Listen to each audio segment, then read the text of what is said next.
Baik, kita mulai saja. Assalamualaikum warahmatullahi wabarakatuh. Salam sejahtera untuk kita semua. Saudara, semua mahasiswa KPM ini ya.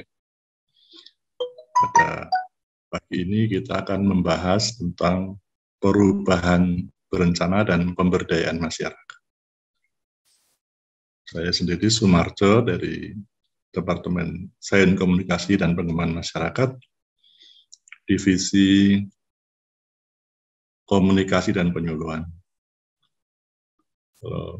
Saudara-saudara nanti setelah lulus mau mengambil pasca sarjana, S2, S3, kita akan ketemu lagi. Dan kebetulan saat ini saya jadi ketua program studi pasca sarjana itu. Kemudian banyak yang berminat ke situ, sehingga bisa mendalami tentang ilmu-ilmu yang berkaitan dengan manusia, ya, perilaku manusia. Baik.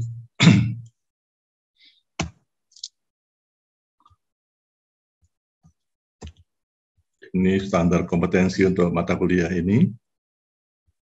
Dan pada hari ini kita akan membahas tentang 4 hal: pembangunan dan perubahan berencana, langkah-langkah dan tahap perubahan berencana, kemudian berkaitan dengan perubahan yang berkaitan dengan pembebasan, ya, suatu perubahan berencana. Yang nomor 3 ini merupakan kritik terhadap nomor 2. Nomor 2 itu pendekatan lipid, pendekatan yang top down. Yang ketiga itu pendekatan yang lebih bottom up, pembebasan, sebagai suatu perubahan berencana yang dilakukan oleh masyarakat sendiri, oleh dirinya sendiri, ya, dan masyarakat itu sendiri. Kalau yang di atas ini peran pihak luar sangat dominan. Kalau di bawah ini masyarakat yang menjadi subjek, bukan menjadi objek, kalau penderita, pelengkap penderita, tapi sebagai subjek. Dan yang keempat, kita mendalami pemberdayaan masyarakat. Kita lihat gambar-gambar yang ada di depan kita ini, gambaran pertanyaan kita di masa lalu dan masa kini, ya, di mana mahasiswa KPM itu kalau di masyarakat, yaitu banyak ilmunya mendalami tentang bagaimana mengembangkan masyarakat, memberdayakan masyarakat, mencerdaskan masyarakat, termasuk memberdayakan organisasi, memberdayakan orang-orang. Kalau itu berkaitan dengan bidang minat pembangunan, komunikasi pembangunan, itu yang berkaitan dengan pengembangan human capital dan social capital, yang mencerdaskan kehidupan bangsa, dan itu merupakan salah satu pilar pembangunan bangsa ini. Nah, bangsa ini dibangun dengan tujuan, ada 3, masih ingat apa itu?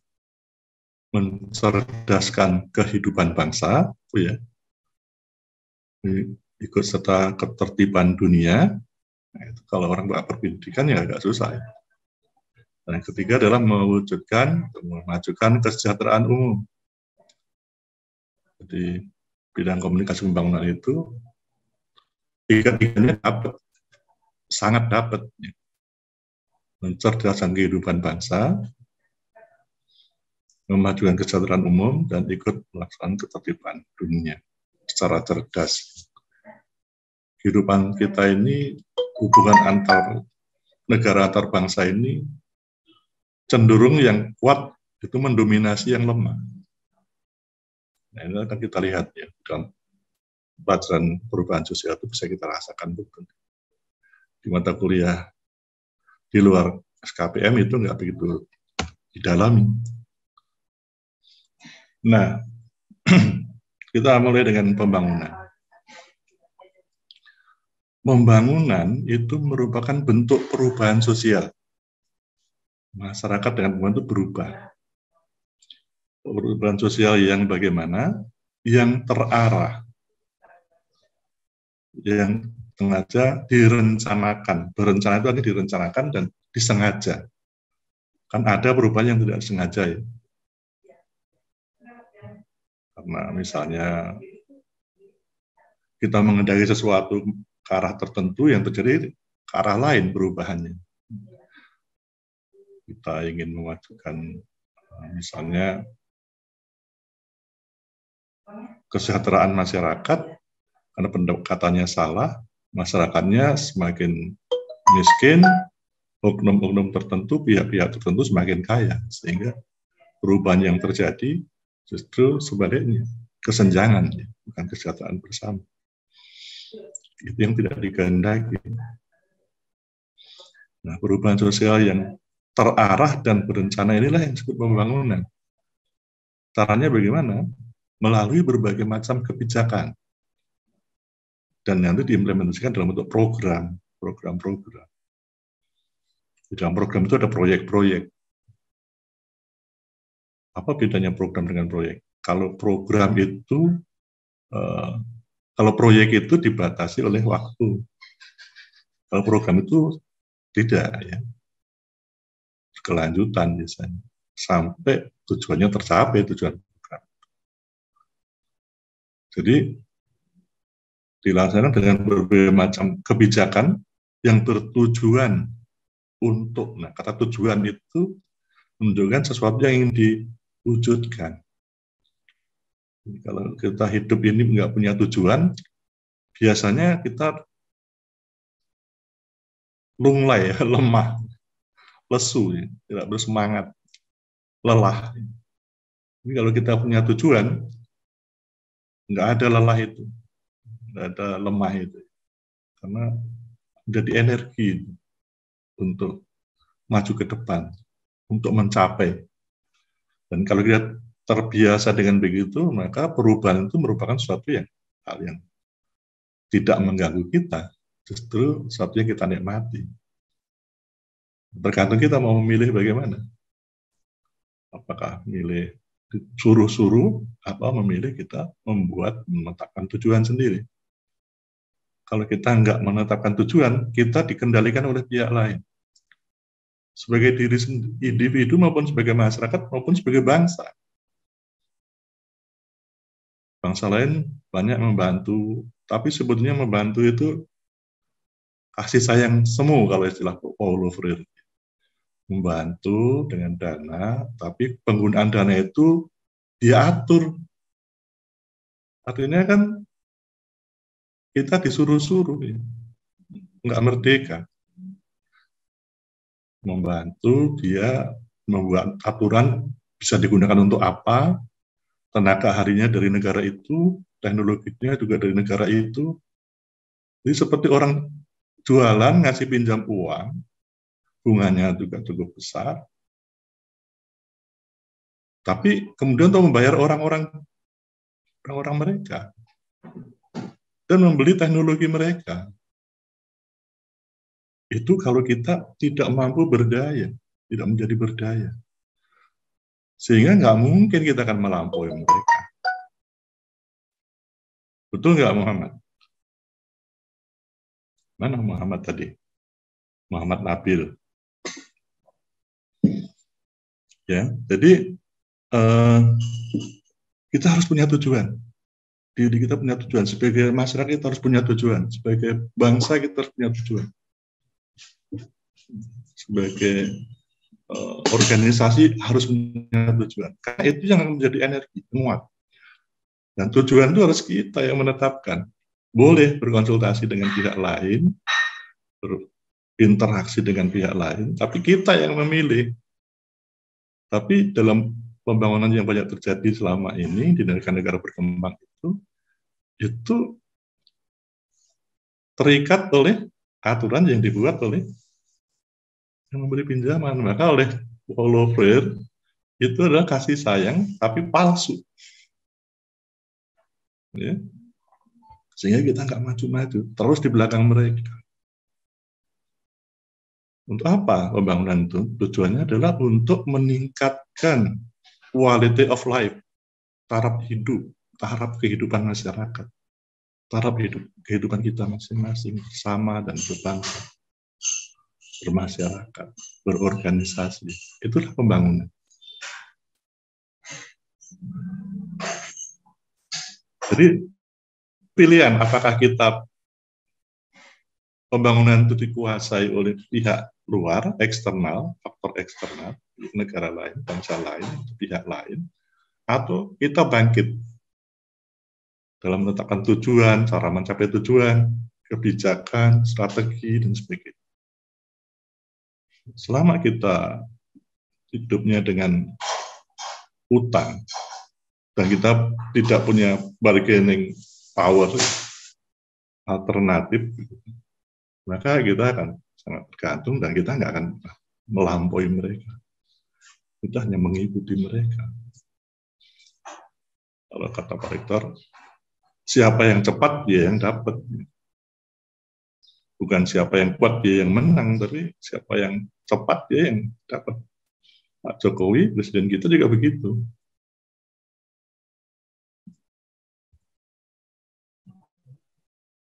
Sehingga berani mengambil alih investasi asing, tapi dengan benar gitu, dengan tertib secara aturan regulasi dunia gitu ya.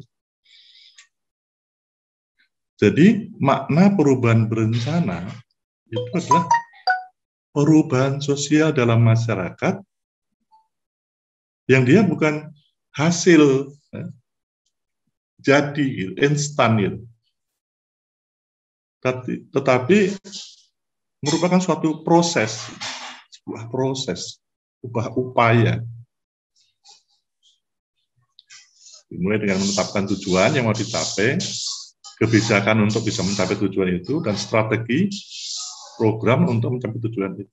Itu perubahan berencana. Nah, itu bisa dilakukan oleh kita sebagai subjek atau pihak lain yang menjadi subjek. Pilihannya itu. Dalam banyak kejadian, pihak lain yang ikut menentukan. Dan nyatanya jadi nggak berdaya. Nah, kita bergeser kepada pemberdayaan.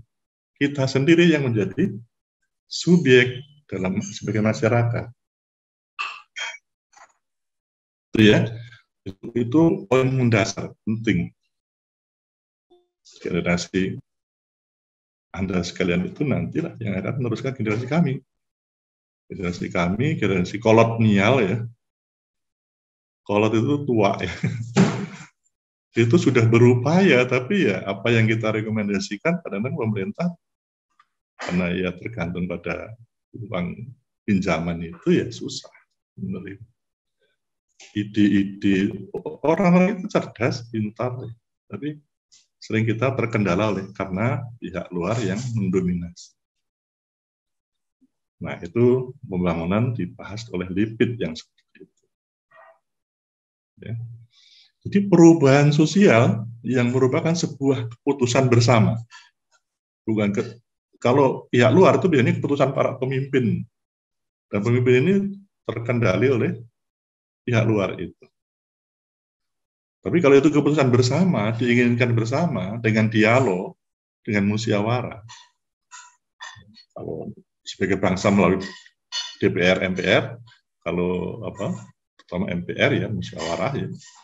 Kalau sebagai bangsa melalui rumus Renbang, kita sudah berusaha membuat musrenbang, tapi ya itu tadi dikendalikan pihak tertentu.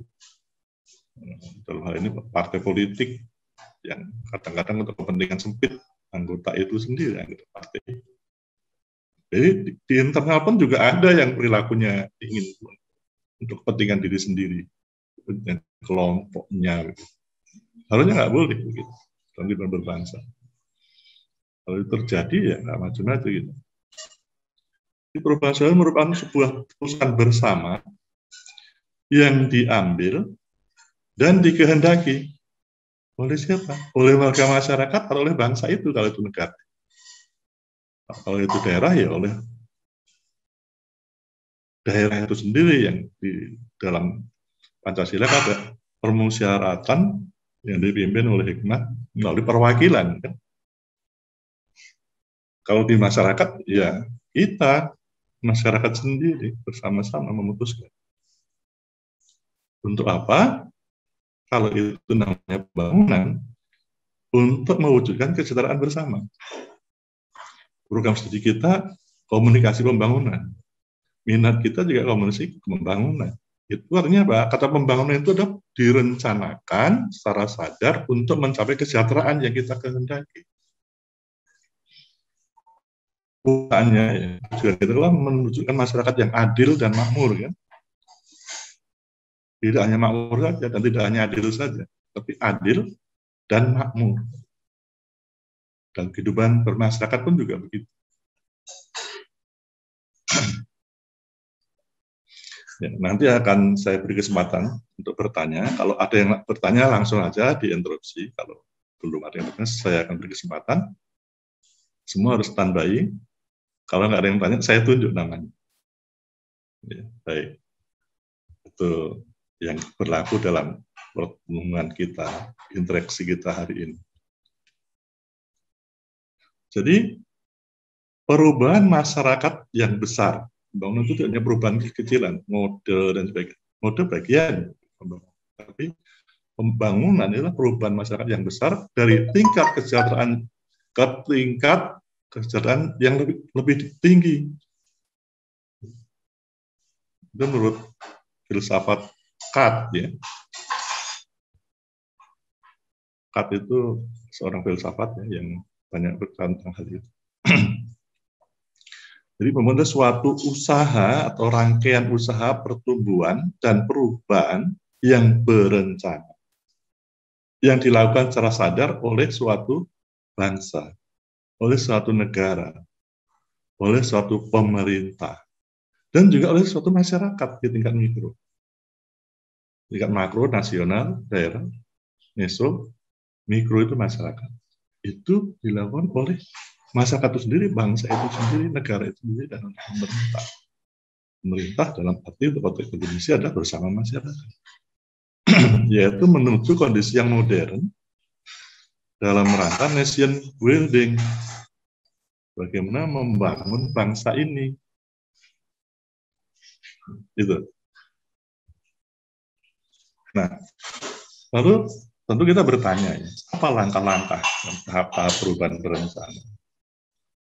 Setelah kita tahu apa itu pembangunan, dalam konteks perubahan sosial, kita ingin coba melihat tahap-tahapnya. Ada dikenal force field, ya, atau power base, kekuasaan berbasis kekuasaan, kekuatan. Power di sini bisa kekuasaan, bisa kekuatan, bisa pengaruh. Dalam model yang berbasis ini, force field atau power base ini, itu peran kekuatan-kekuatan penekan itu penting. Jadi perubahan yang terjadi karena muncul tekanan-tekanan terhadap kelompok, individu, atau organisasi. Individu itu merasa ada sesuatu, misalnya begini, dengan adanya perkembangan revolusi industri ada sampai sekarang ada 4 ya, 1.0, 2.0, 3.0, dan 4.0. 1.0, 2.0, 3.0, dan 4.0. Di Barat, di negara maju itu sekarang 4.0. Di Indonesia, 4-4-nya terjadi. Ada yang baru revolusi industri pertama, bahkan ada yang revolusi hijau yang dari berburu merang kadang berpindah ke menetap. Itu 1.0 aja belum. Revolusi industri yang pertama aja belum. Nah, dengan adanya sekarang tiba-tiba ya sebenarnya udah tahun 2000-an terjadi. Revolusi Indonesia 4.0 itu, 4.0 itu merasuk ke bangsa kita. Kita ada tekanan-tekanan kalau kita nggak mengikuti perkembangan teknologi informasi dengan Internet of Things, peran internet, informasi dan komunikasi itu demikian membuat kita kebanjiran informasi. Kalau kita nggak akses, ya nggak bisa manfaatkan informasi yang ada itu. Ada tekanan, sehingga kita karena tekanan ada ketegangan. Kita harus merespon dengan belajar. Misalnya barusan ada kapal selam kita tenggelam. Ternyata kita ini hanya punya 5 kapal selam. Ketika kita sadar ada tekanan, wah, Australia ada banyak. Ada yang sampai 20, Cina berapa banyak. Kita kok cuma 5, kata negara maritim. Sehingga ada tekanan untuk berubah.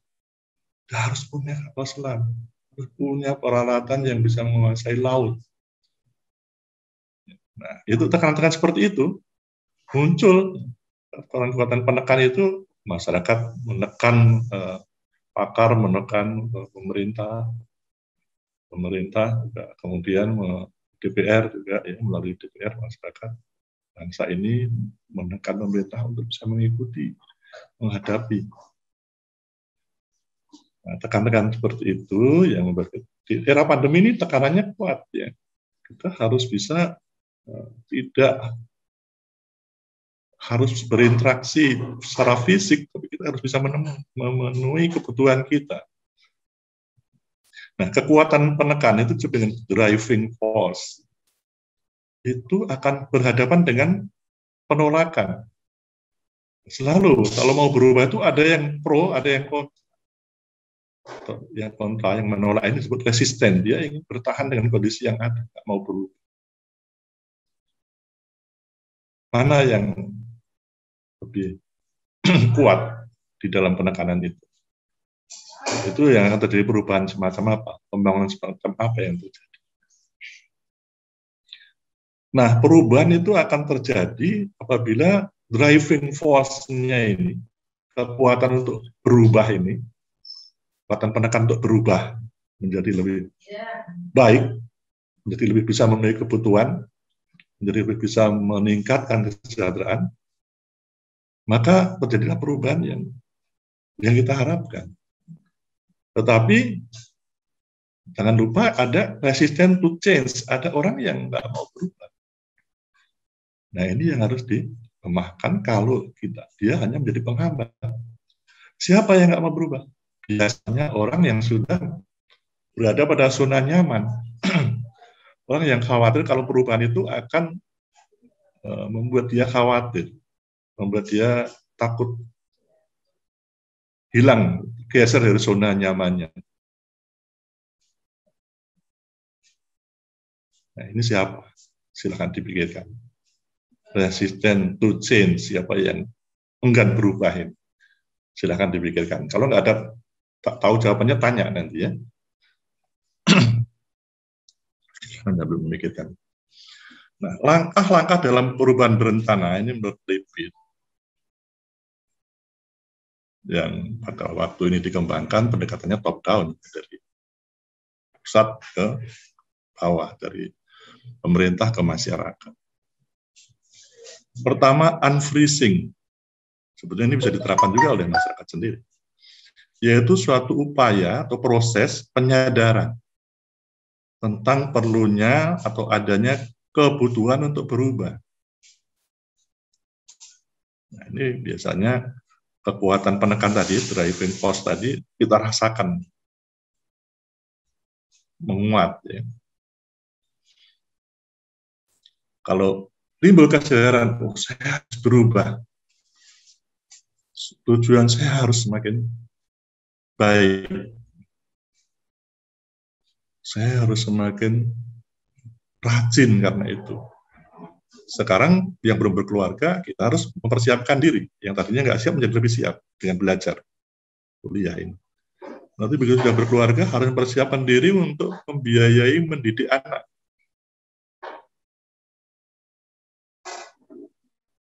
Mau nggak mau. Setelah mendidik anak, nanti mempersiapkan diri untuk hidup sendiri lagi. Padahal dia mungkin perlu bantuan pihak lain. Tapi harus mempersiapkan, kalau tidak Nah, kesadaran itu yang disebut dengan unfreezing. Nah, setelah ada kesadaran, maka tahap berikutnya adalah changing, berubah, melakukan perubahan, yaitu langkah, tindakan, baik yang bersifat memperkuat driving force maupun yang memperlemah resisten.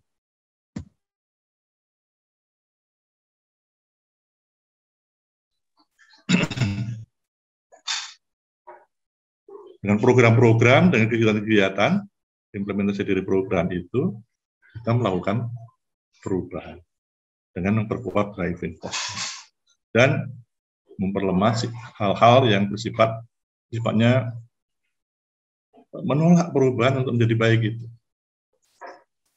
dengan segala cara.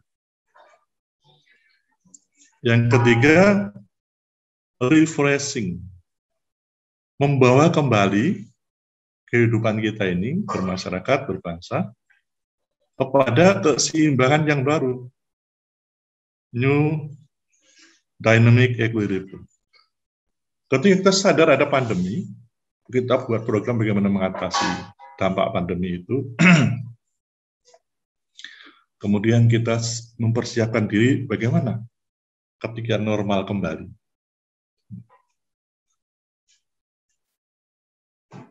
Itulah perubahan berencana. Jadi unfreezing, kesadaran dikembangkan, tumbuhkan, kuat, berubah, ya, changing, melaksanakan program-program, dan refreshing, membuat kondisi yang seimbang kembali.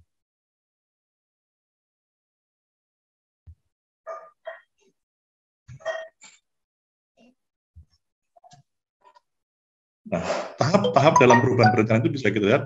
Pertama, inisiasi keinginan untuk berubah. Harus ada inisiasi ini. Inisiatif untuk berubah. Itu harus berubah. Ada pihak-pihak yang menyadarkan itu. Diperluas. Kemudian menyusun perubahan dengan pola-pola tertentu.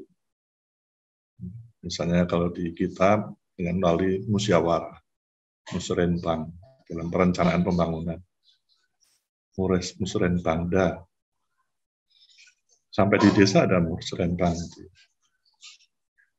Dengan melaksanakan perubahan sesuai dengan yang diputuskan di dalam pola perubahan yang disusun tadi. Kemudian setelah melaksanakan program-program, yang ketiga ya, mengimplementasikan program-program itu, maka yang keempat adalah memikirkan atau merumuskan bagaimana stabilisasi perubahan itu terjadi. Stabil. Stabil itu beda dengan statis. Statis itu mandek, stagnan. Kalau stabil itu kalau naik terus. Kalau datar terus, itu statis. Itu stabil itu bisa naik 3%, naik lagi 5%, tapi 7%, dan seterusnya. Itu stabil. Naik, stabil naik. Nah, dalam kondisi seperti itu harus dirumuskan juga, dipersiapkan juga dalam perencanaan sudah harus juga dipikirkan. Apa indikator capaian, kinerja yang dicapai, apa indikator pelaksanaan proses implementasi pembangunan itu. Sehingga berikutnya setelah itu pencapaian kondisi akhir yang ditetapkan, yaitu yang ditetapkan adalah tujuan tadi, tercapainya tujuan. Sebagai bangsa Indonesia, kita masyarakat adil makmur. Ini sebagai masyarakat juga ke sana. Dalam jangka panjang, mimpinya begitu. Masyarakat adil makmur itu suatu utopia, suatu yang dimimpikan, tetapi mungkin nggak pernah tercapai, tapi menjadi arah. Utopia. Nah, utopia itu harus diwujudkan dalam rencana jangka panjang, tujuan jangka panjang, tujuan jangka menengah, tujuan jangka pendek. 5 tahunan, setahunan. Jadi sebaiknya begitu di dalam itu menurut tahapan perubahan yang dibangun. Nah, kita bisa kalau tadi pada waktu itu diwarnai oleh pihak lain eksternal, masyarakat, eksternal bangsa itu, kalau pemberdayaan itu dibuat oleh masyarakat itu sendiri, tahap-tahap ini. Nah, di sini ada agen perubahan. Lulusan KPN itu mestinya nanti mampu menjadi agen perubahan ini. Dan agen ini penting dalam memberikan suatu driving force, penguatan driving force, kelompok menekan, kelompok yang menyadarkan perlunya berubah, menyadarkan kebutuhan untuk berubah, dan mengupayakan perubahan itu terjadi. Itu agen perubahan itu tugasnya. Yang pertama, mendesain, merancang pembangunan berencana, itu memerlukan peran serta dari berbagai pihak. Bukan saja internal, tapi eksternal. Itu menurut pendapat LIPI. Kalau dari perspektif pemberdayaan, bukan istilahnya bukan saja berbagai pihak, terutama pihak internal, gitu. Kira-kira gitu kalau pemberdayaan bahasanya. Tapi intinya pembangunan itu tidak one man show, tidak oleh pimpinannya saja. Jadi masyarakat semua harus tahu mau mewujudkan apa yang boleh dilakukan, apa yang tidak, rambu-rambunya, kemudian cara mencapainya bagaimana. Programnya, cara mencapai kan program itu cara mencapai. Nah, jadi di sini agen perubahan itu dituntut untuk mempunyai kemampuan untuk merancang perubahan. Di tingkat mana saja, masyarakat, kalau dia wilayah kerjaan di masyarakat, tingkat daerah, kalau kerja di daerah, kalau organisasi, di organisasi itu sesuai dengan jangkauan dari di mana dia wilayah kerjanya berada. Yang kedua, menjadi pihak eksternal yang mempunyai peran dalam perancangan pembangunan berencana ini. Kalau itu agen pembangunannya adalah pihak eksternal. Karena apa? Dalam pemberdayaan agen perubahannya bisa pihak internal, tokoh masyarakat, orang-orang yang cerdas di situ, orang yang aktif, berinisiatif di situ. Dia bisa jadi agen pembangunan, agen perubahan, sama-sama penting. Nah, biasanya sebagai pemberdayaan masyarakat, sebagai fasilitator pemberdayaan masyarakat, sebagai penyuluh, kita sebagai agen perubahan, agent of change. Di angkatan saya dulu sekitar tahun berapa? 77 ya, itu membuat kaos itu agent of change gitu. Dalam kaos itu. Nah, itu artinya kita orang penyuluh, komunikasi pembangunan.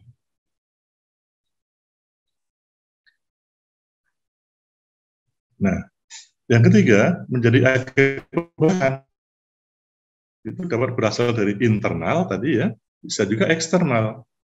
Internal adalah orang warga masyarakat itu atau bangsa itu sendiri, figur tokoh bangsa itu sendiri.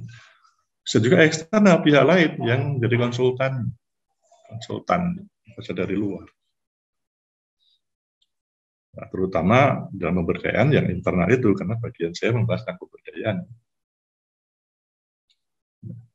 Yang keempat, agen itu bermanfaat dalam menjembatani senjang budaya, kebudayaan yang terjadi antara masyarakat ya, dengan pihak luar. Penyuluh misalnya ya, petani kesulitan modal, penyuluh bagaimana menjembatani petani bisa akses modal, menghubungi dinas, menghubungi perbankan bersama petani. Jadi kalau agen perubahannya itu adalah tokoh masyarakat, di kita ada namanya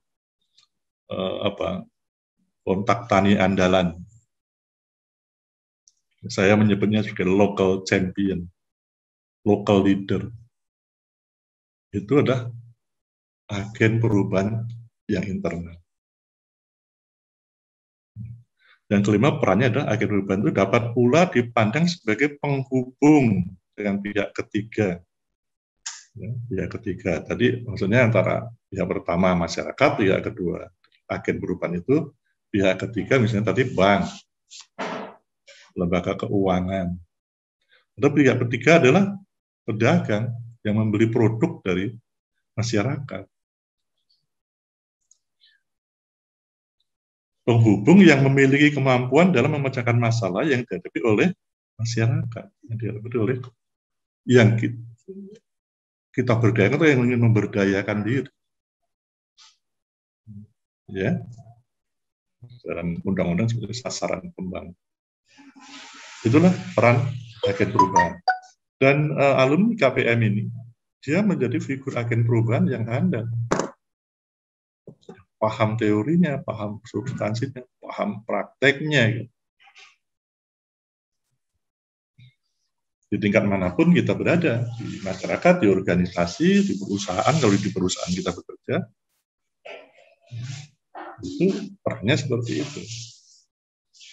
Menjadi agen driving force, ya, agen penguat perubahan.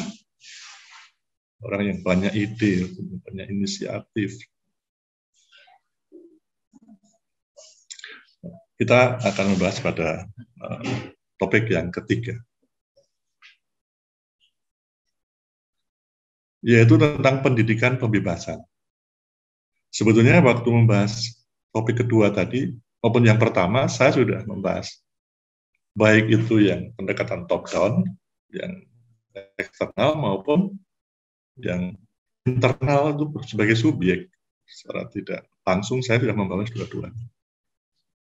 Saudara sadar bahwa tidak hanya harus dari pemerintah saja pembangunan itu, juga dari inisiatif masyarakat, terutama dari tokoh masyarakat.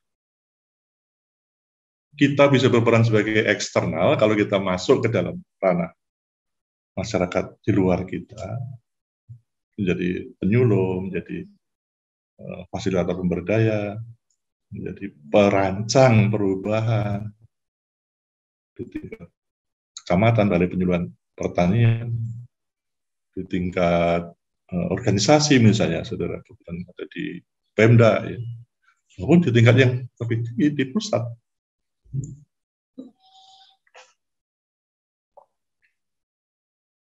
Kalau di masyarakat kita berhadapan langsung dengan masyarakat, kalau di tingkat BPP, kalau di penyuluhan itu ya Balai Penyuluhan Pertanian, kita berhadapan dengan masyarakat dan internal agent tadi ya, agen tokoh internal tadi, kita sebut dengan penyuluh swadaya dalam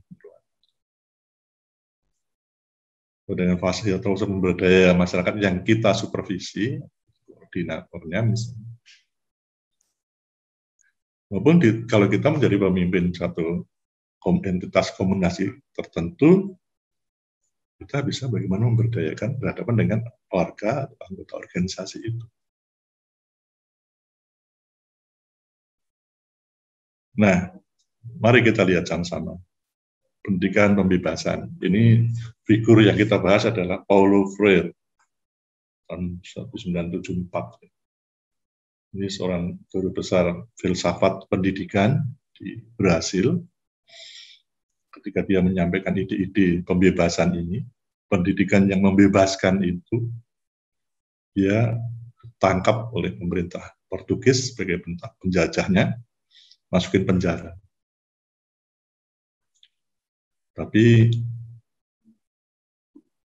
kemudian malah mendapat penghargaan award oleh Amerika, oleh dunia, sebagai tokoh pendidikan yang membebaskan. Mungkin pada tahun abad 18-an dia disebut sebagai pemberdaya. Nanti kita bahas. Jadi kita lihat gambar-gambar yang tadi dengan yang 4 ini, dengan yang sekarang berbeda. Di situ bertani tidak lagi dia bergulat dengan lumpur, tapi kita bisa menggunakan artificial intelligence, bisa menggunakan mekanik, elektronik, ya, menanam bisa dengan alat. Alat itu bisa kita kendalikan, bisa langsung di sana, bisa juga dengan HP. Ya. Kemudian nelayan itu dia bisa berangkat menuju ke arah di mana dari satelit kelihatan nanti ikan-ikan ngumpul di sana. Sehingga tidak harus bengong di tengah laut, dapat apa tidaknya nggak jelas. Ini negara-negara yang sudah maju, dia tahu ikannya kan di sana gitu. Ikan kan ngumpul, datang ke sana, tangkap di sana. Dalam waktu sebentar dapat ikan yang banyak, yang besar yang kita inginkan. Nah, bagaimana caranya? Ada satelit yang memonitor ikan itu, dikomunikasikan dengan nelayan. Sehingga nelayan menjadi efektif dan efisien. Dapat ikan banyak dalam biaya yang lebih, waktu dan biaya yang lebih rendah. Ya. Dan sayuran yang luas itu bisa dikelola dengan drone, ya, dalam pemupukan, dalam pemberantasan hama, dan dalam hal-hal yang terkait dengan berapa jumlah panen yang jadi hasil. Semua bisa dihitung. Itu dengan tangan kita itu, gambar yang paling kiri itu bisa bagaimana mengendalikan suatu rumah kaca ya, isinya ikan, tanaman-tanaman. Kemudian bagaimana mengendalikan drone ya, dengan HP. Jadi era adik-adik semua sudah seperti itu. Bagaimana prosesnya? Ya. Dengan luasan lahan yang 0,3 rata-rata kita ini nggak efisien dan nggak efektif, sehingga kalau mau berubah, menerapkan inovasi, pembaharuan teknologi, mikir nanti kalau gagal makan apa kita. Nah, yang sudah terjadi petani milenial lulusan-lulusan PB ini di Cianjur misalnya, dia mengkonsolidasi usaha tani. Beberapa petani diorganisir lahannya, dijadikan sebagai semacam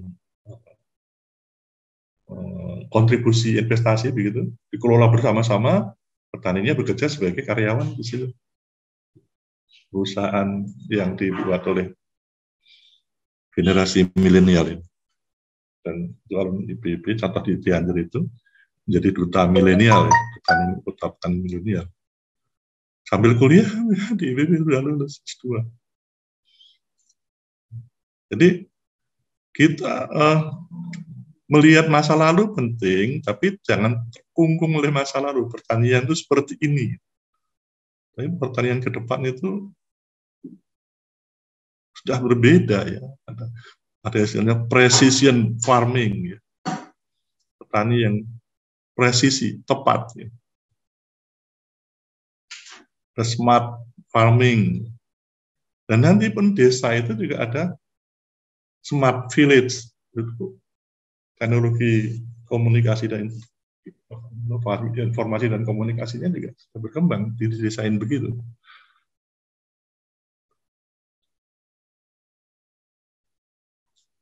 Nah, itu yang ingin kita wujudkan, mimpi kita, tujuan kita. Dan Paulo Freire ini dari perspektif kalau saya bicara perspektif, dari bicara sudut pandang, atau bicara konteks perubahan berencana.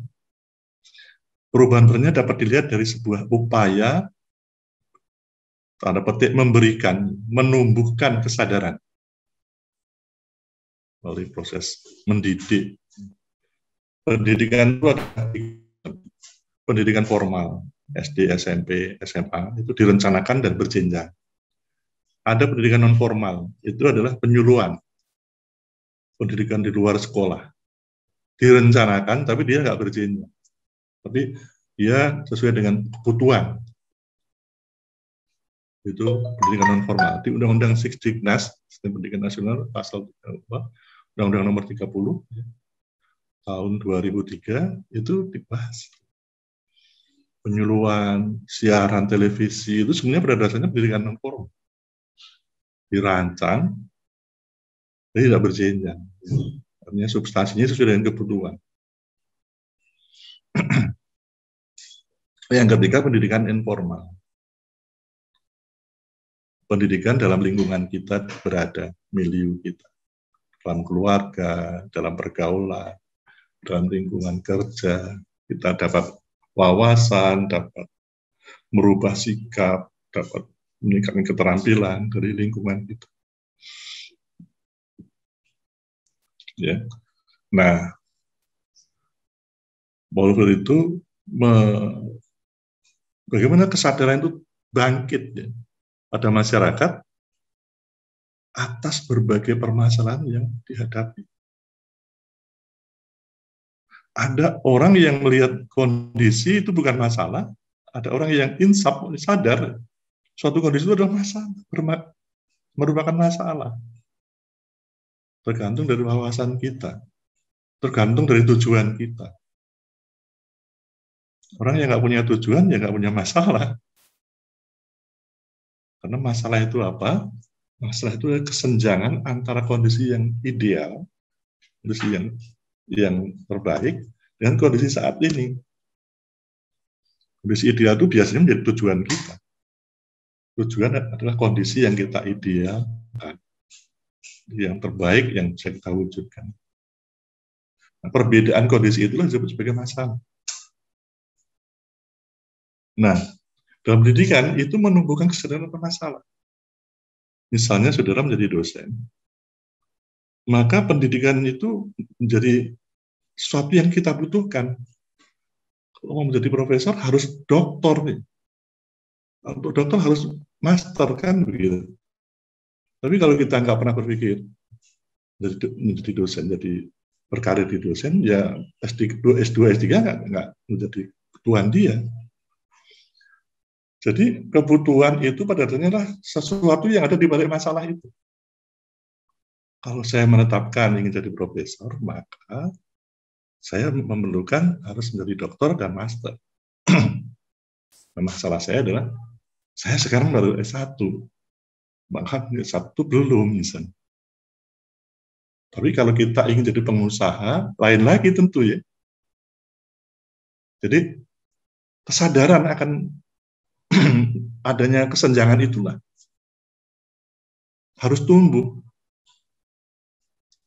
Kalau ini dari ada sudah memberikan, saya kurang pas kata memberikan, saya beri tanda petik.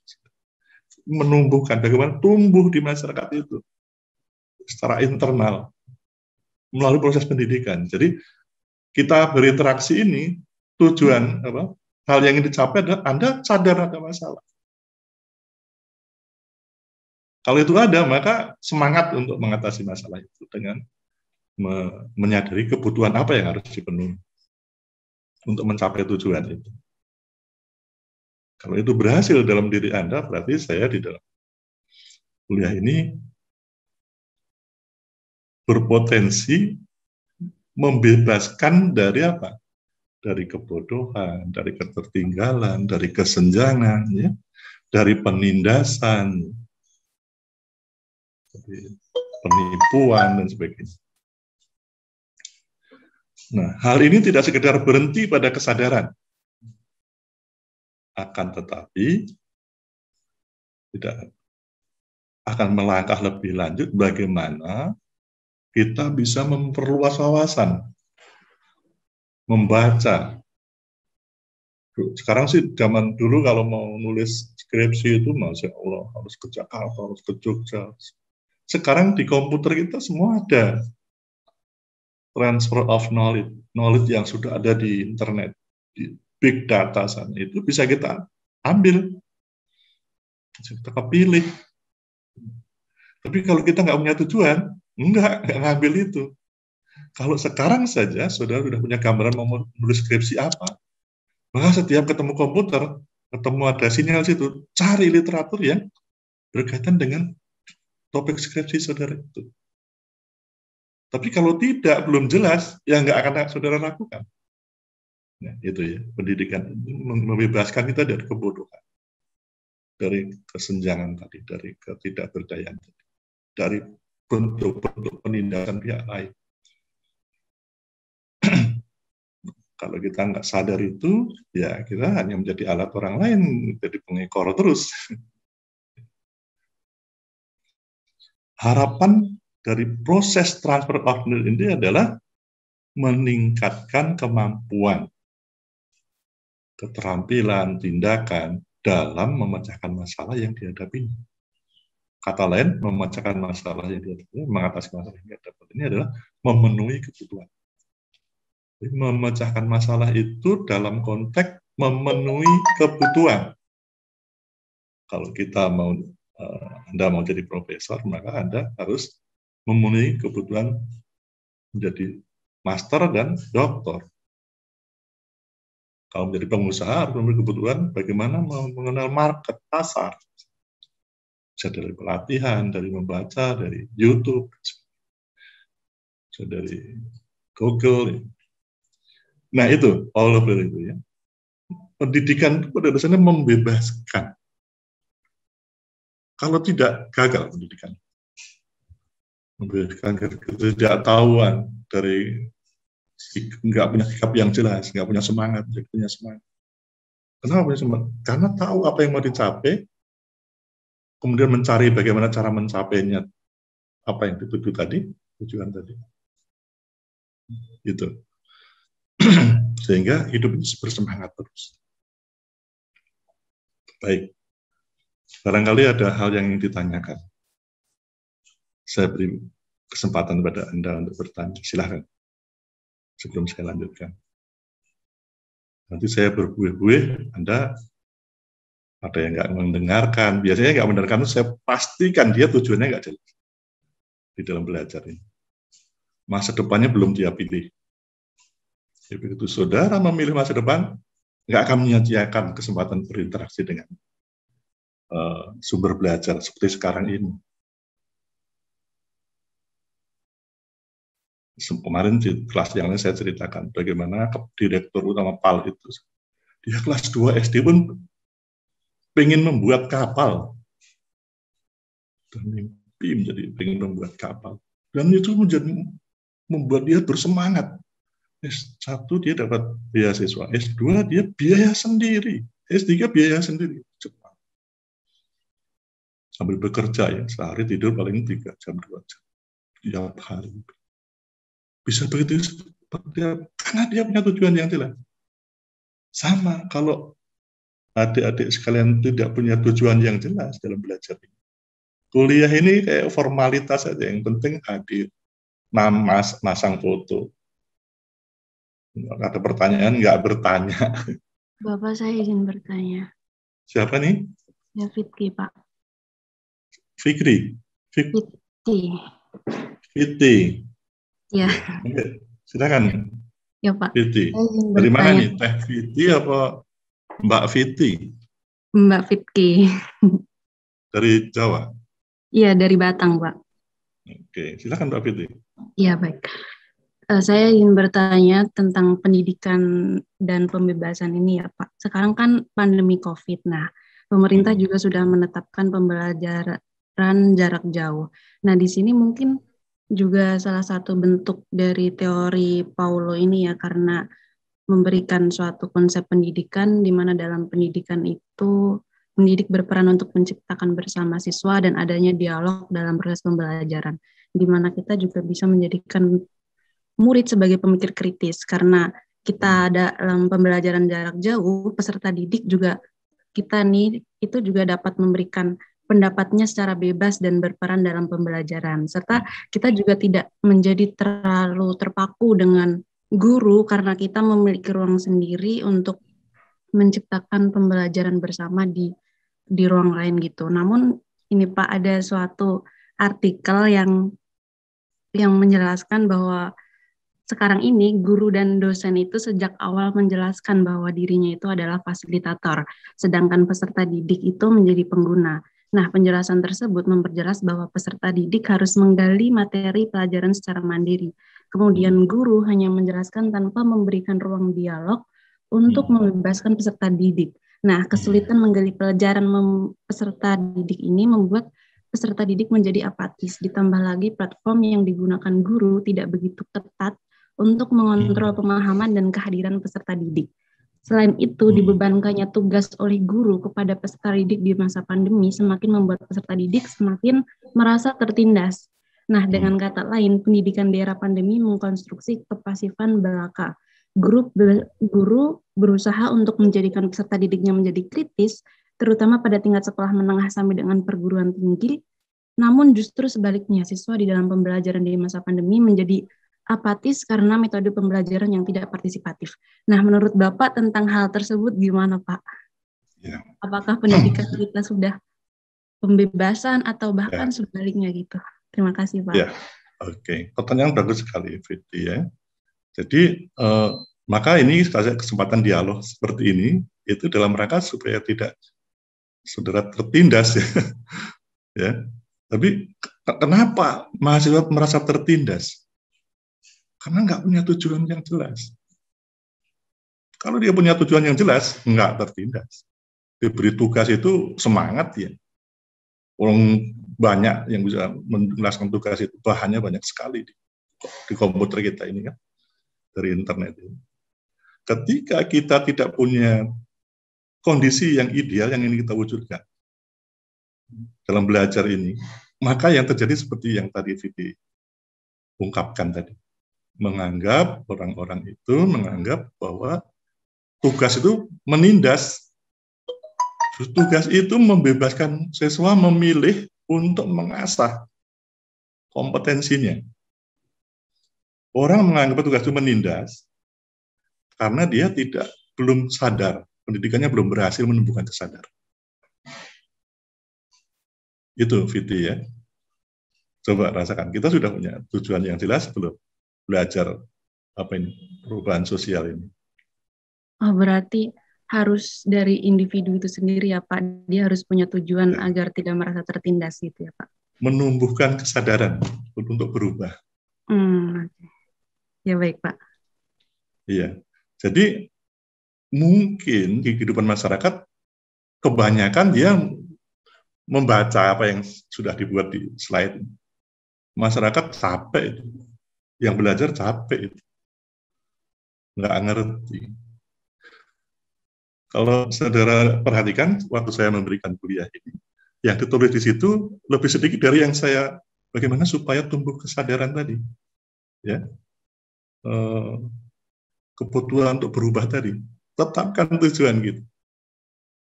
Yang belajar itu mempunyai gambaran, mau menulis skripsi apa nanti misalnya gitu ya. Mau menjadi figur seperti apa. Pemimpin organisasi menjadi figur yang bisa menyelesaikan masalah di masyarakat, jadi pimpinan daerah misalnya, jangan tanggung-tanggung. Karena banyak pimpinan daerah yang nggak paham perubahan sosial kan. Akhirnya apa? Dia jadi pimpinan daerah orientasinya untuk memperkaya diri saja, menumbuhkan keberdayaan masyarakat. Gitu ya, Fiti. Pertanyaanmu bagus. Iya Pak, baik. Terima kasih Pak.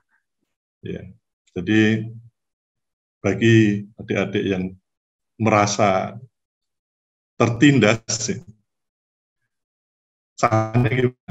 segera tetapkan mau memilih skripsi apa. Segera tetapkan tujuan kita belajar ini untuk apa ke depan setelah lulus mau jadi apa. Maka nggak akan tertindas itu kesempatan untuk praktikum. Gitu ya, gitu. Oke, bagus pertanyaannya. Saya melihat itu kritis ya. Oke, ada lagi yang lain? Silakan.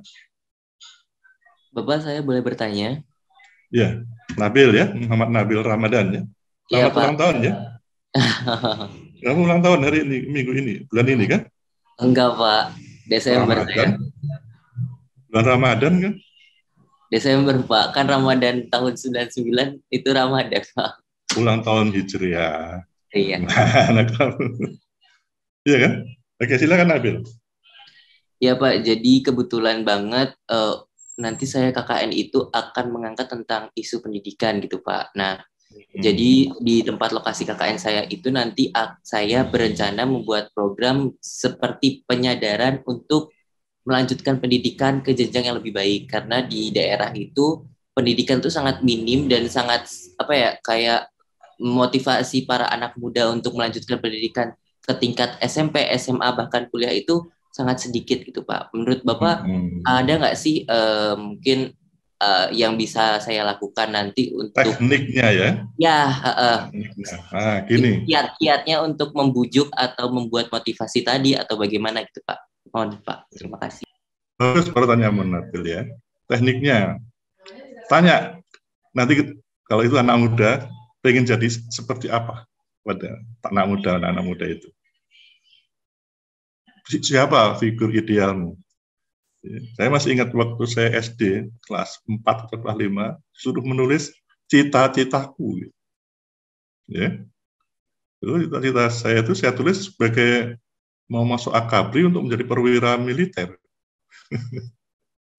Karena tiba-tiba saya angkatan kedua bebas tes itu terima di IPB gitu. Waduh, gimana ini? Berubah itu. Terus sampai SMP, SMA itu saya masih mempersiapkan diri, latihan olahraga segala macam.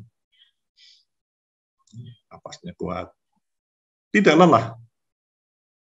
Begitu terima IPB, misorientasi. Saya sempat gagal dalam belajar itu. Belajar banyak tapi nggak ngerti-ngerti itu apa saya lulusan IPB gitu kan.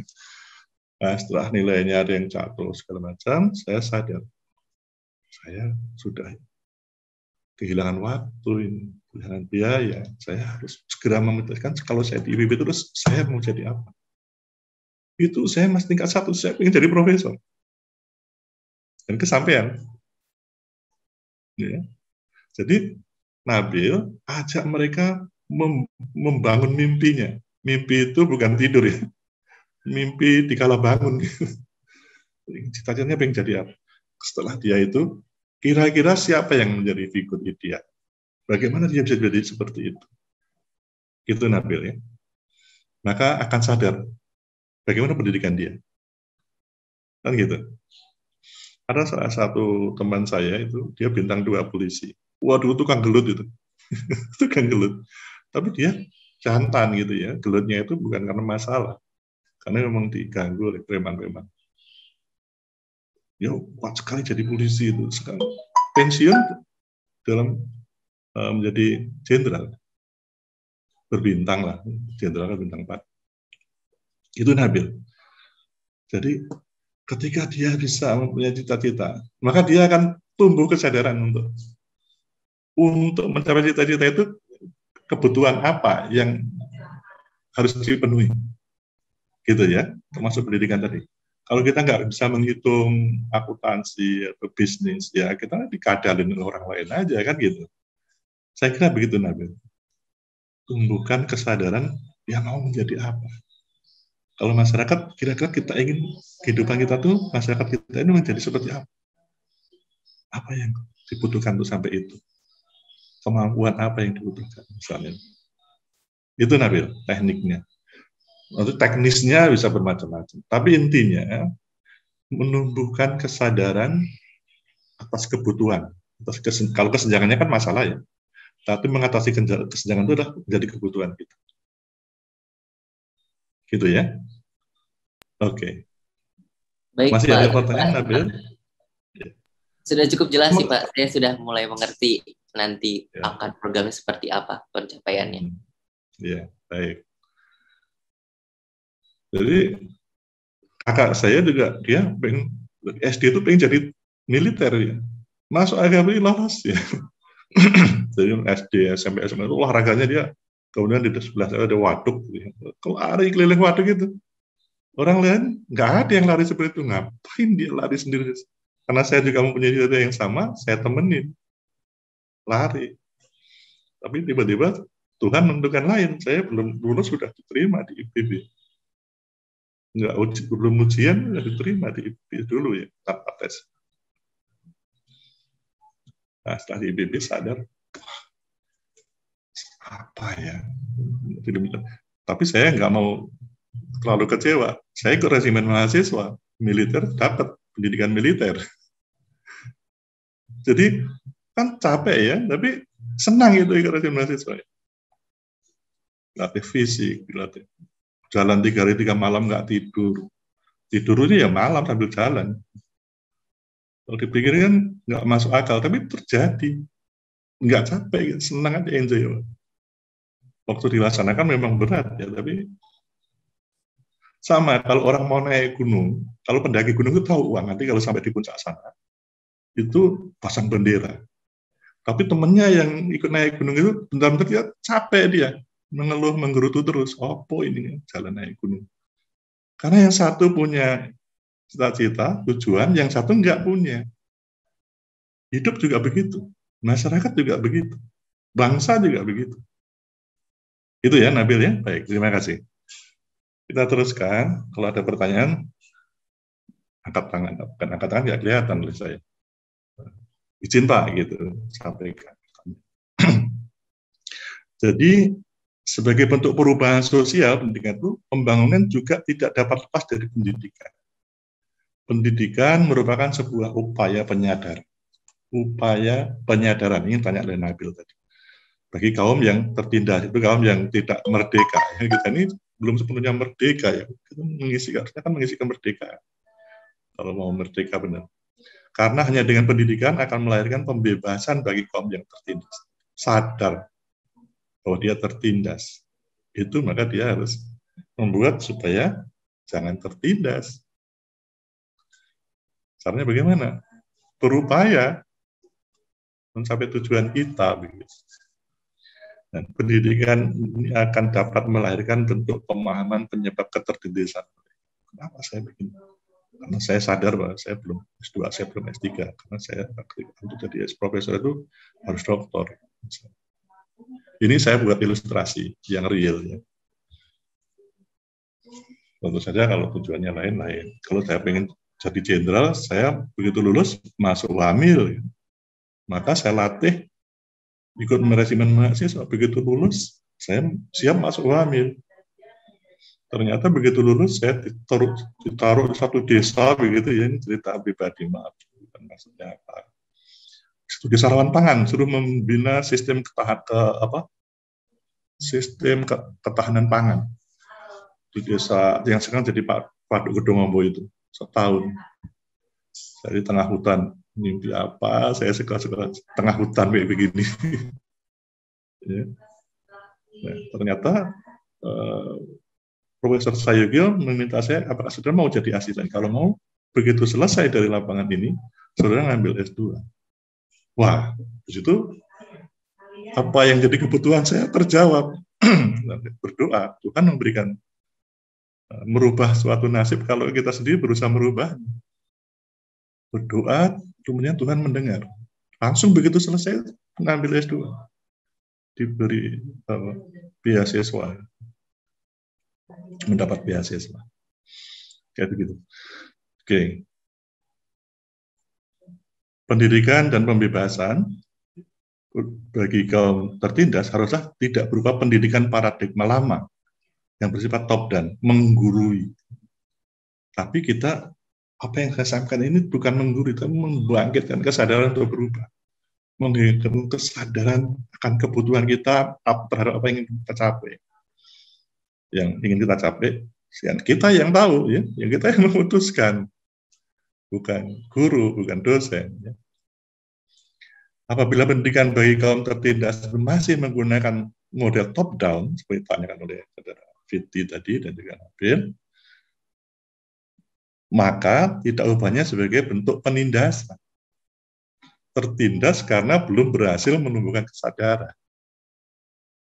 Kalau sudah jelas apa skripsinya, waktu membuat tugas-tugas, kami mengalami ya waktu S3, setiap membuat makalah, tiap minggu berapa makalah saya buat. Itu saya kaitkan dengan disertasi saya. Jadi waktu nulis proposal, udah banyak literatur yang sudah kita kupas ya, kita rujuk. Sambil menyelam minum air, terjadi itu, benar-benar. Itu Nabil ya. Dan oleh karenanya perlu dirancang model pendidikan yang mampu menempatkan secara sejajar antara guru dan murid. Artinya murid pun bisa mendapatkan ilmu yang baru, yang mungkin gurunya belum bagus. Jadi guru siap juga belajar, murid juga siap belajar. Maka itu paradigma guru kan itu mengajar, kemudian belajar, mengajar, kemudian pembelajaran, CBSA, cara belajar siswa aktif. Berubah, itu mengarah kepada paradigma yang baru. Jadi, jangan menempatkan kuliah daring ini media mempersepsikan media penindasan. Sama sekali. Jangan biarkan pikiran kita seperti itu. Justru media untuk keleluasaan, kemerdekaan untuk memilih topik, memilih tulis, membuat tulisan. Biasanya dosen ngasih formatnya, ya. Lainnya masalahnya apa dan seterusnya. Bukan isi masalahnya, tapi sistematikanya. Model ini tidak dapat kita temukan pada model top-down. Pada model top-down, guru selalu pada posisi superior dan dianggap sebagai sumber ilmu pengetahuan. Murid digambarkan sebagai sosok yang inferior dan sebatas sebagai penerimaan ilmu dari. Jadi dalam interaksi kita hari ini, saya nggak berpikir saudara inferior, siap untuk banyak murid yang kemudian menjadi tokoh yang lebih populer, lebih apa ya, bermanfaat bagi kehidupan dibanding gurunya. Yang walaupun begitu nggak lupa dengan jasa. Kita pada guru SD saya hormat sekali. Nah, seperti itu. Dan pendidikan dan pembebasan Pak Oliver ini, partisipasi masyarakat dalam pembangunan mutlak. Mutlak diperlukan. Tanpa adanya partisipasi masyarakat, pembangunan hanyalah menjadikan masyarakat sebagai objek semata. Salah satu kritik adalah masyarakat merasa tidak memiliki dan acuh tak acuh. Kalau ada mahasiswa masih merasa ini suatu penindasan, jadi dia belum berpartisipasi, artinya dia belum berpartisipasi. Kenapa belum berpartisipasi? Karena belum merasa kebutuhan, telat memilih tujuan, telat sadar. Ya. Penempatan masyarakat sebagai subjek pembangunan mutlak diperlukan. Sebagai subjek pembangunan mutlak diperlukan. Masyarakat akan dapat berperan serta secara aktif mulai dari perencanaan, pengambilan keputusan kan perencanaan itu ya, memilih tujuannya apa, cara mencapainya bagaimana, kapan dilakukan, di mana, dengan cara bagaimana, itu kan perencanaan. Pelaksanaannya hingga monitoring dan evaluasinya.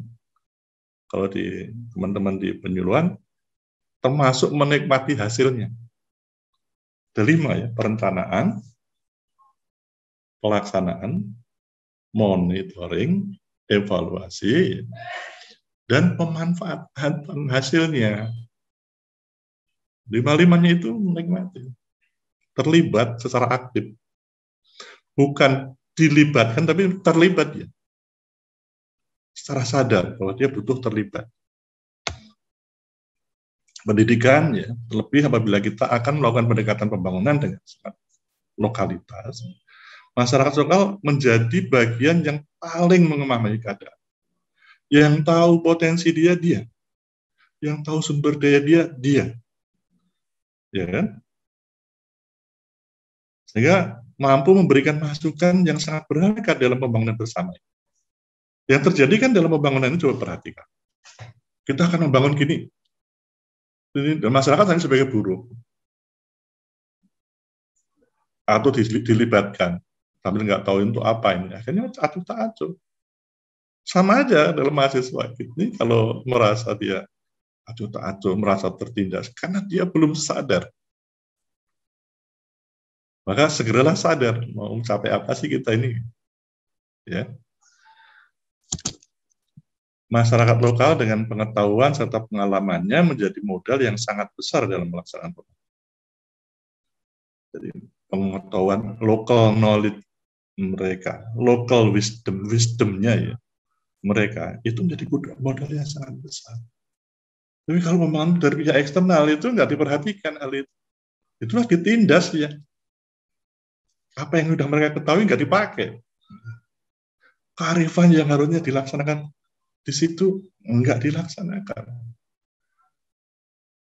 Wisdom. Contoh ya di Palembang itu dulu nggak banjir. Tapi ketika itu daerah rawa kan ya, membangun gedung-gedung, ada perda, sediakan lahan untuk resapan.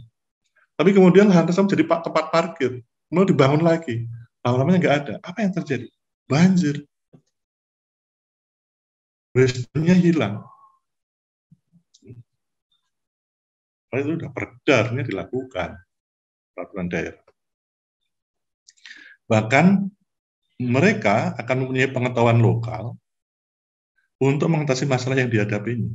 Mungkin yang teknologi, ya, bahannya, alatnya, caranya bisa berubah, tapi wisdomnya ada, pengetahuannya ada. Kalau di situ daerah banjir, harus ada resap. Hutan ditebang, artinya longsor dan seterusnya. Ya. Orang yang memelihara hutan justru dibilang orang gila, gitu ya, aneh gitu ini. Karena apa mengatakan gila? Karena belum tahu ngapain itu tanah tandus gitu ditanami oleh seorang. Dibilang gila. Karena orang ini tahu kalau ini ada di YouTube itu ya, di WhatsApp yang beredar itu, orang yang menanami tanaman segala macam dengan pohon beringin, bahkan dari kehidupan dia selain memenuhi kebutuhan keluarganya, dia menanam itu pohon beringin, dia punya bayangan ini air nggak ada, ini karena nggak ada resapan air ke dalam tanah, karena dulu di daerah subur. Setelah dia tanami, baru berapa puluh ratus hektar mendapat irigasi panjang tahun. Karena ada mata air yang tumbuh karena mata air itu muncul karena air yang ada di air hujan itu meresap ke dalam tanah. Jadi kalau nggak ada pohon dia bablas, erosi. Nah orang yang sadar akan kebutuhan malah dibilang gila, itu aneh gitu. Coba perhatikan orang-orang yang kemudian menjadi figur. Dia pasti punya gambaran masa depannya yang sudah dia idamkan, mungkin bahkan dari sejak kecil kan. Oke. Perubahan berencana masih dalam konteks itu, pembangunan merupakan sebuah perubahan yang direncanakan dan mempunyai periodisasi yang jelas. Pada dasarnya pembangunan haruslah bertujuan,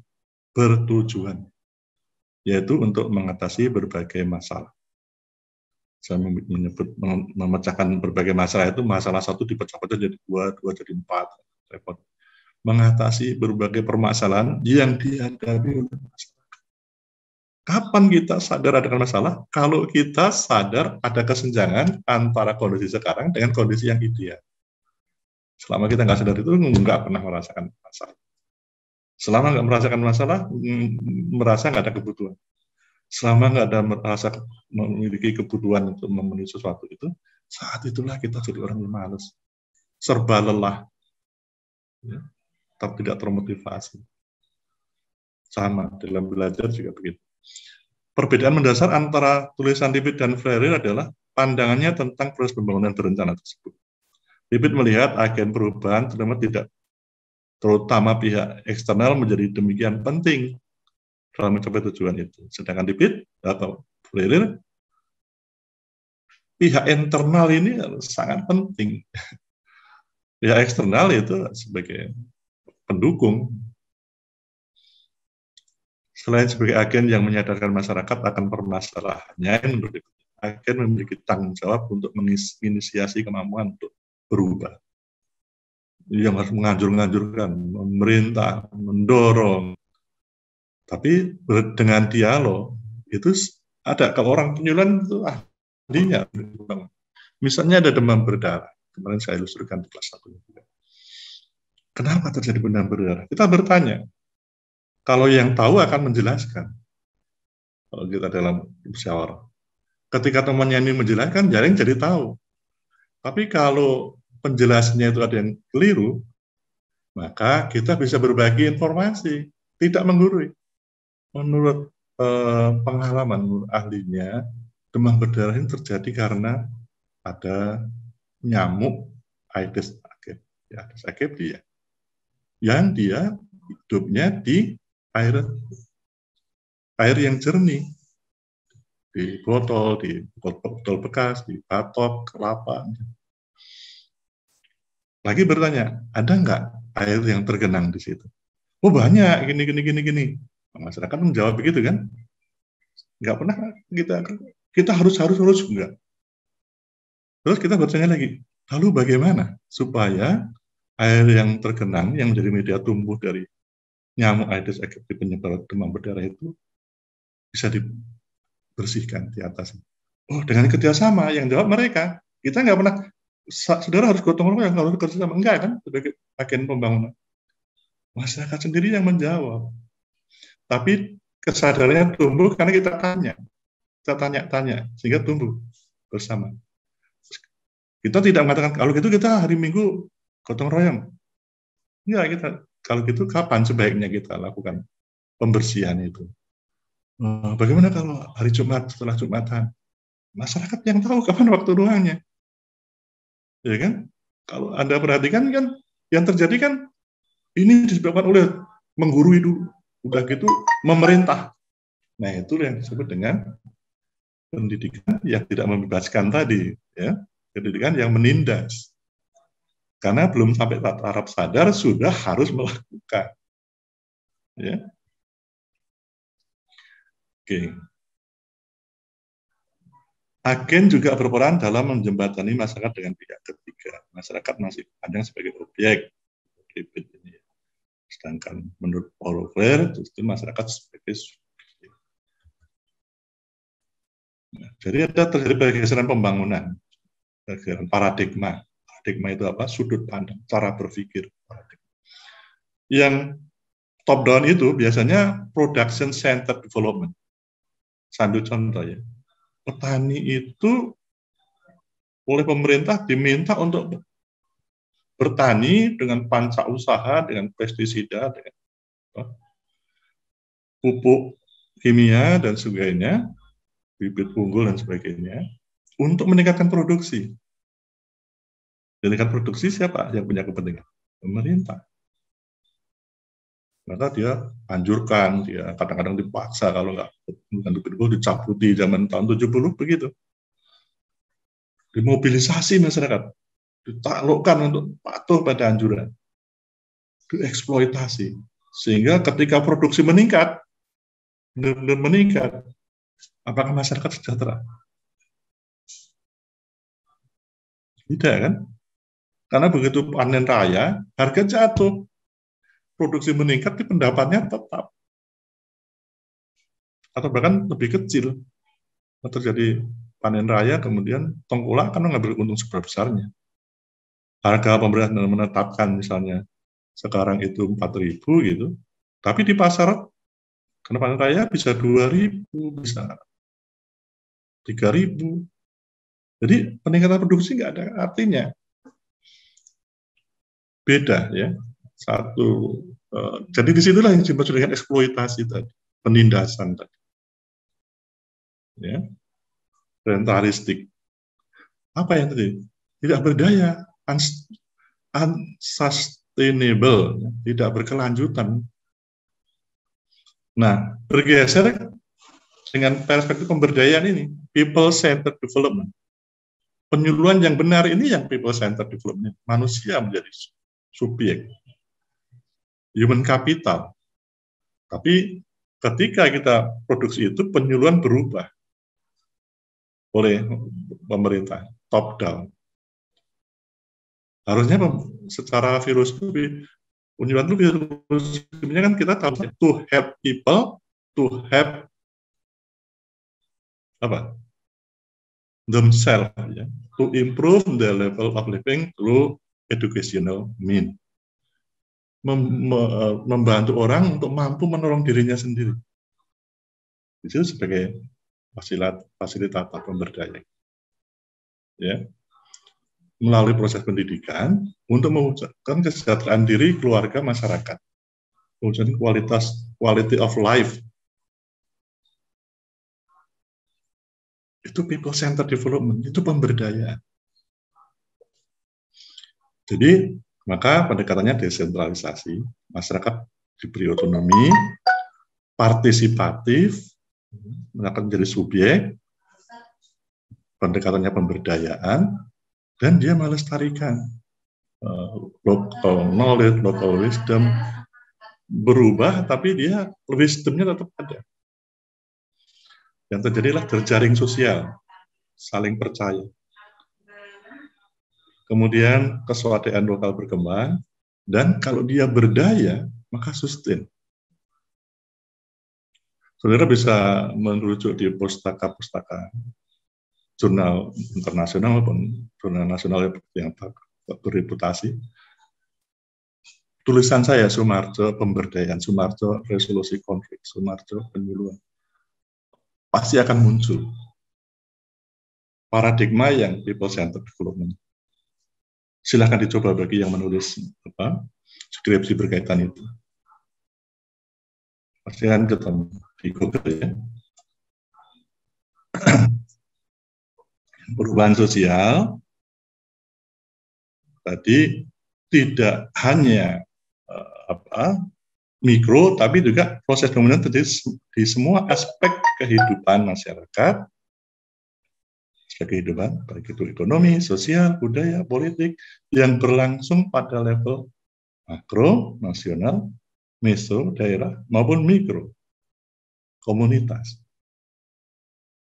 Ya. Dan itu penggeraknya siapa? Human capital, individu kalau di dalam people centered itu. Masyarakat itu siapa? Orang-orang. Yang harus diberdayakan siapa? Orang-orangnya itu.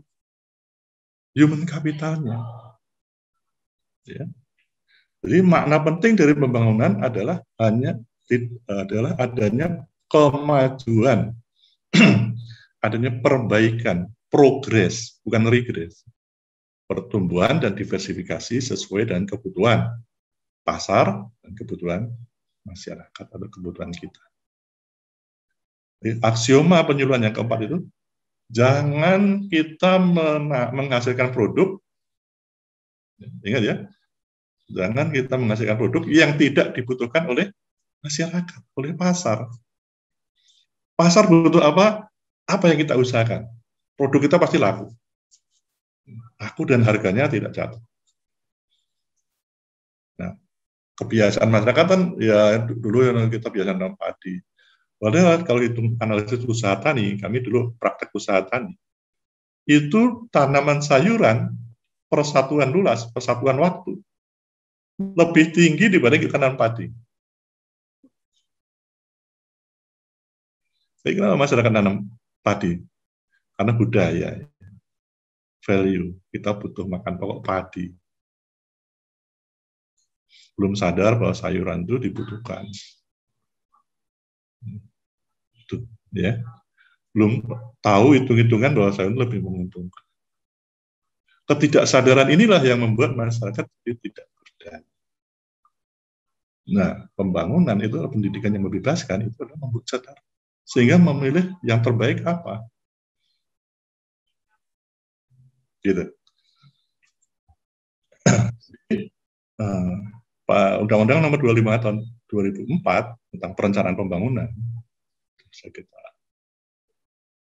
baca di Google, ya. Pendekatan top down dan teknokratis itu tugas pemerintah merencanakan itu. Tapi harus terjadi titik temu dengan pendekatan partisipatif tingkat masyarakat. Pendekatan yang bottom up. Nah, terjadilah di situ musrenbang. Apa yang diinginkan masyarakat adalah ingin meningkatkan kesejahteraan, ingin meningkatkan pendapatan. Produksi itu kepentingan pemerintah. Jadi bagaimana meningkatkan produksi, tapi kesejahteraan juga meningkat. Dan menurut saya itu titik temu itu harus terjadi. Kalau nggak cocok untuk sawah ya apa yang lebih menguntungkan masyarakat, ya kan? Nah, seterusnya. Sehingga di sini masalah kalau pemerintah mau meningkatkan produksi dengan luas lahan yang 0,3 itu tidak mudah kalau memenuhi kebutuhan. Maka harus mengembangkan apa itu food estate. Food estate apa? Food estate itu perkebunan pangan gitu ya. Estate pangan. Bisa dengan membuka lahan baru, lulusan-lulusan perguruan tinggi dikasih lahan 5, dikasih pinjam lahan 5 atau 10 hektar gitu. Hak pakai. Gitu. Jangan jadi hak milik. Kalau jadi hak milik nanti cepat dijual. Hak pakai selama dia pakai untuk pertanian jadi haknya. Nanti itu belum ada aturannya. Dalam satu kesempatan di Mahkamah Konstitusi saya usulkan supaya tanah-tanah yang dibagikan jadi hak milik itu sebaiknya jadi hak pakai saja. Tapi apa yang terjadi? Yang dibagikan tetap hak milik. Saya tidak asal ngomong, tidak asal common sense, ya, tapi dari hasil penelitian yang saya sampaikan di Mahkamah Konstitusi. Hanya satu yang paham pada waktu itu, Pak Harjono, ya, salah satu hakim itu. Nah, ini yang satu mikir masa depan, yang satunya mikir dirinya sendiri. Jadi menuntut untuk dibagi hak milik itu ada 12 LSM. Saya mewakili pemerintah pada waktu itu membantu. Itulah kalau tidak terjadi titik temu ini. Polbangtan itu sekarang apa orientasi? Wirausaha. Lulusan Polbangtan itu jadi petani 10 hektar kaya itu. Transmigran itu semua anak-anaknya pada berhasil. Tapi ada nggak transmigran yang jadi petani sekarang? Anak petani nggak ada. Jadi jual. Dulu cari pembantu di daerah transmigrasi, sekarang terbalik. Cari pembantu di masyarakat sekitar transmigrasi itu ya. Itu ya. Jadi kesadaran ini yang perlu dikembangkan. Nah, sekarang kita sebetulnya sudah saya bahas sambil kuliah tadi di depan tadi akan lebih fokus ke pemberdayaan. Pemberdayaan ini itu merupakan gerakan yang muncul berkembang itu ketika terjadi gerakan anti agama pada masa pencerahan, ya, Aufklärung. Gerakan anti sistem, anti determinisme, anti dominasi, dan anti kekuasaan. Pemberdayaan itu muncul kan tadi, dari cerita tadi kan sudah terjadi yang menindas. Maka terjadi gerakan yang disebut dengan fisiokratis. Nah, dalam momentum sejarah itu, sebagai pemicu lahirnya konsep teori pemberdayaan itu dalam pendekatan pembangunan, pertama gerakan fisiokratis ini, ya, yang dipelopori oleh Quesnay dan Turgot itu sekitar abad 17 ya, 1674 dan Turgot itu tahun 1727. Yang pada mulanya mengkritisi praktek pembangunan yang bersifat merkantilisme yang dikembangkan oleh Moon tahun 1571 dan sampai 1641. Jadi masih terjadi, dan baptis sampai tahun 1683. Kalau kita lihat 1674 dengan 83 itu ada overlap transisi yang meletakkan gerakan fisiokratis ini pembangunan pada kapitalisme komersial yang dikritisi oleh fisiokratis ini ya, karena pembangunan pada masa itu Moon dan Baptist ini meletakkan pembangunan pada kapitalisme komersial dengan perdagangan luar negeri dan proteksi hubungan antara sodaka dan birokrasi. Jadi praktek ini seperti ini di kita masih terjadi. Coba amati aja. Siapa yang paling untung dalam bisnis pertanian misalnya? Tengkulak, pedagang. Baik di pedagang pengumpul, pedagang perantara, maupun pedagang eceran.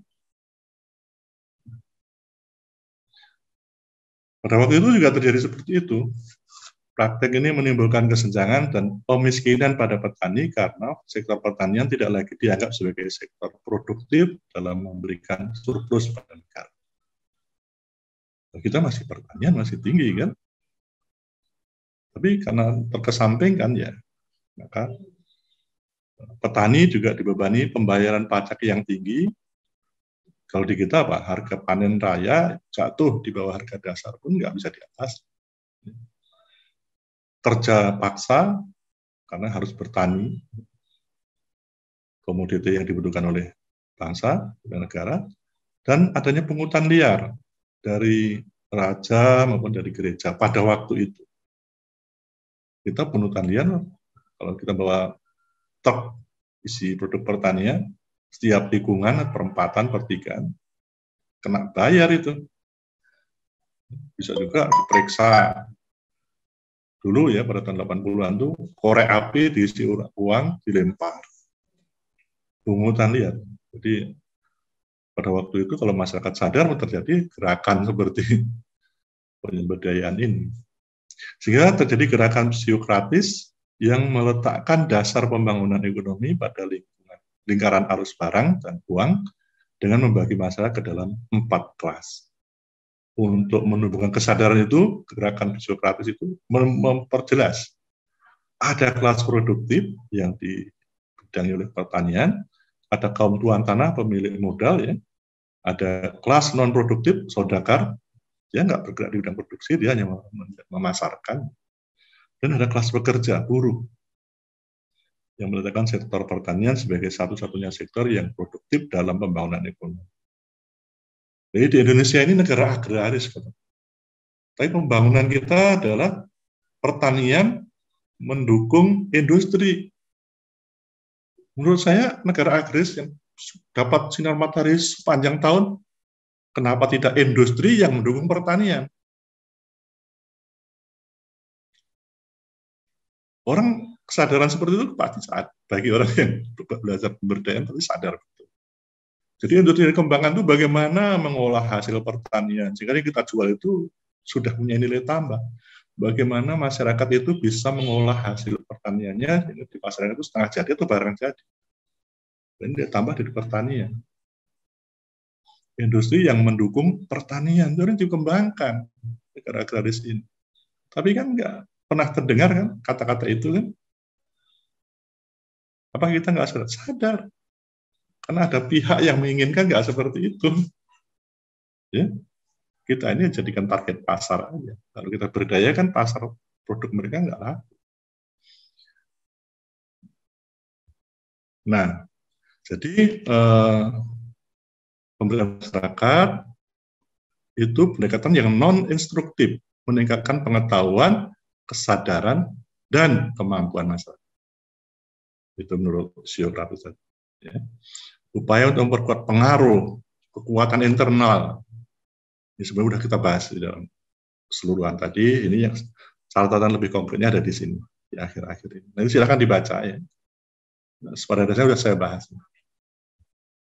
Nah, dalam konteks penyuluhan, maka tujuan pemberdayaan masyarakat adalah terwujudnya suatu perubahan sosial menjadi masyarakat yang lebih mandiri.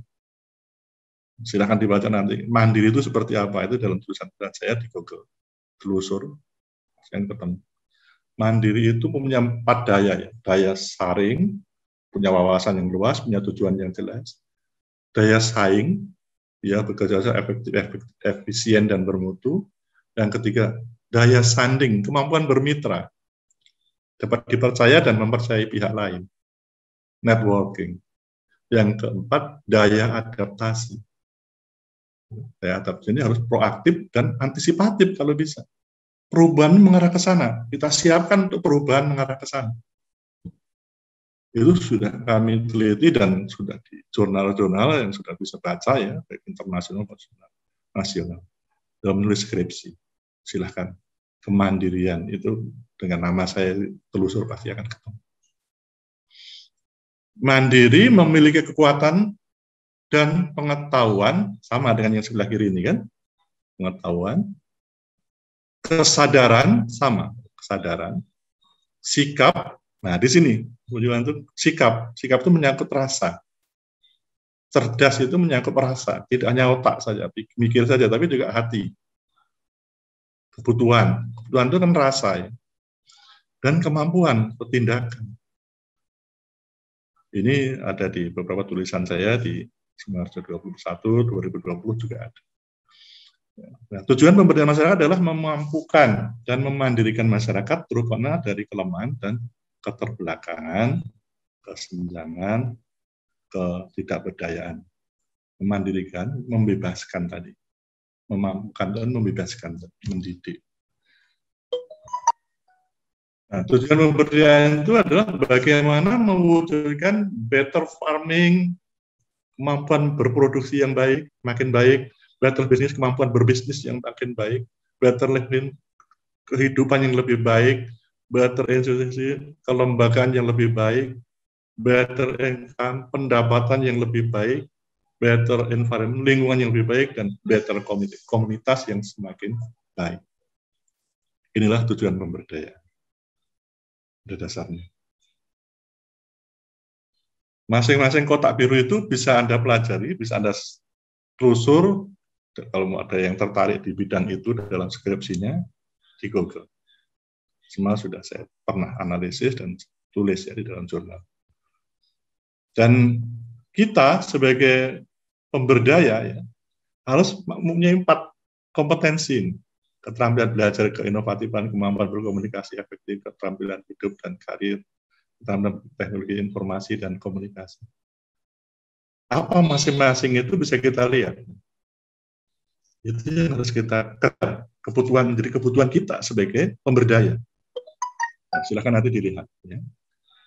Dan seterusnya, detailnya ada di sini, dan di era kekinian itu Kostratani, Komando Strategi Pembangunan Pertanian. Maju, mandiri, modern. Mandiri ada 4 daya tadi, modern itu ada 5 kompetensi, 5 kebutuhan yang harus kita miliki. Maju itu harus ada 4. Saya kira itu ya, waktu kita juga sudah lewat 1-2 menit, tapi sudah saya bahas sebelumnya tadi. Nanti bisa diakses di LMS, di bahan belajar, untuk bisa dipelajari. Apa yang saya tulis di slide-slide, masih ada 16 slide, itu berarti sudah saya jelaskan di awal-awal tadi, sambil menjelaskan sekaligus teori-teorinya. Baik, saya kira demikian ya.